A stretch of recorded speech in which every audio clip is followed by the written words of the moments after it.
Hello everyone, आज हम लोग फॉरेन एक्सचेंज की लर्निंग सीरीज पे एक नए टॉपिक पे डिस्कस करेंगे। तो आज देखेंगे foreign exchange dealer association of India FEDAI ने आज के क्वेश्चन में क्या पूछा है। उस क्वेश्चन को समझेंगे, पढ़ेंगे और आंसर करते हैं हम लोग।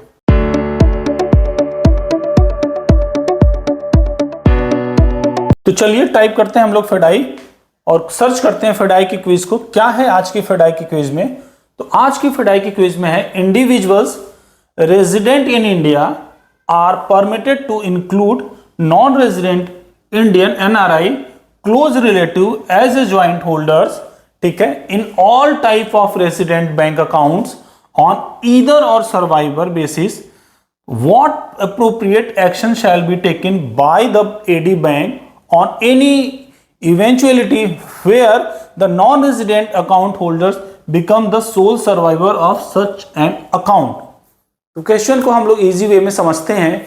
ये पूछ रहा है कि कोई भी रेजिडेंट इंडियन, जो हम और आप जो इंडिया में रहते हैं वो रेजिडेंट इंडियन है, वो अगर ईदर और सर्वाइवर बेसिस पे अकाउंट खोलते हैं, उनका नॉर्मल डोमेस्टिक अकाउंट एनआरआई के साथ, वो उनका रिलेटिव किसी है जो एनआरआई है और उसके साथ ईदर और सर्वाइवर बेसिस पे अलाउ किया जाता है और वो अकाउंट खोलते हैं, ठीक है।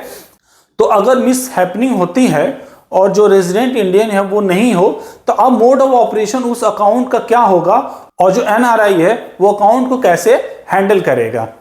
तो सबसे पहले हम लोग जानने की कोशिश करते हैं ईदर और सर्वाइवर क्या होता है, ठीक है। बहुत इजी वे में समझते हैं पहले।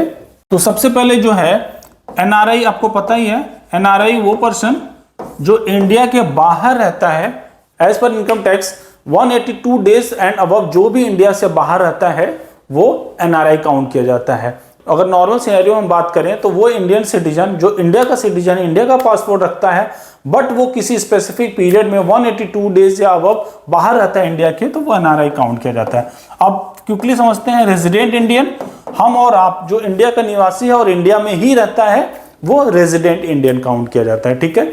अब वो पूछ रहा है कि ईदर, ठीक है, और सर्वाइवर क्या होता है।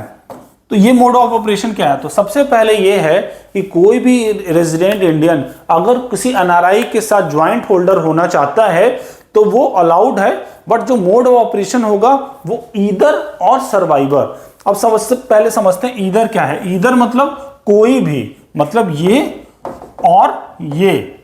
ईदर मतलब कोई भी हैंडल कोई भी यूज कर सकता है, और सर्वाइवर मतलब ऐसा सिचुएशन जो इनमें से कोई एक ना हो, तो जो भी सर्वाइवर होगा उस टाइम पे वो उसको यूज कर पाएगा, वो ओनर हो जाएगा उस टाइम पे। एक एग्जांपल लेते हैं हम लोग। अगर मान लीजिए कोई फिक्स डिपॉजिट है और इस अकाउंट में मेंटेन है और 5 ईयर के लिए है, ठीक है। तो ईदर और सर्वाइवर में क्या होगा, मैच्योरिटी पे अगर ये दोनों अवेलेबल है तो इनमें से या इनमें से कोई भी उसको मैच्योरिटी को यूज कर सकता है। और सर्वाइवर का मतलब क्या हुआ कि 5 साल का जो मैच्योरिटी आया, मान लीजिए ये पर्सन नहीं है, तो ये जो पर्सन होगा वो अकाउंट को यूज करेगा, ठीक है। क्लियर हो गया?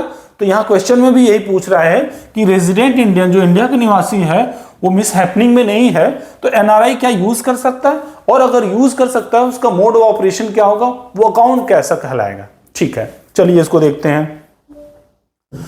तो यहां पे देखिए एनआरआई जो है वो अलाउड है 2 अकाउंट को यूज करने के लिए। एक अकाउंट को बोलते हैं एनआरओ और दूसरों को बोलते हैं एनआरई।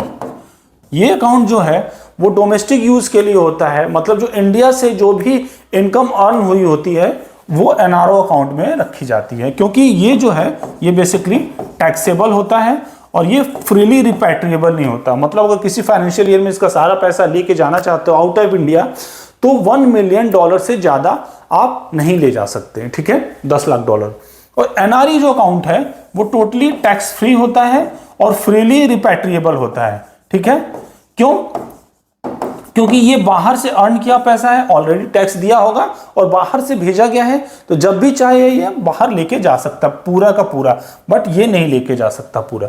तो यहां पे कहा गया है कि जो अकाउंट था वो इंडियन का था रेजिडेंट का, अब वो मर गया या नहीं है, अब ये एनआरआई उसको यूज करेगा तो क्या होगा, तो सबसे पहले वो जो अकाउंट होगा जो भी रेजिडेंट इंडियन का, वो एनआरओ में कन्वर्ट हो जाएगा और एनआरओ की तरह इस पर्सन का वो अकाउंट एनआरओ अकाउंट की तरह ट्रीट करेगा।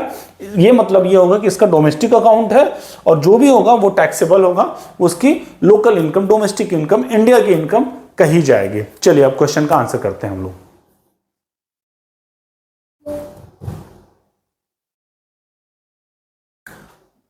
तो यहां पे ऑप्शन दे रहा है the account shall be categorise as NRO rupee account, ठीक है। दूसरा क्या बोल रहा है, account shall be closed and balance shall be transfer to NRO account of the NRI. तीसरा क्या बोल रहा है, no action needed, the account will remain as resident account. Fourth option, the account shall be closed and balance shall be transfer to NRE account. तो यहां पे पहला ये लास्ट के दो ऑप्शन तो हो ही नहीं सकते हैं। पहले के दो ऑप्शन जो है वो ये बोल रहा है कि account shall be categorise as NRO account, ठीक है। दूसरा बोल रहा है account shall be close and balance shall be transfer to account NRO account.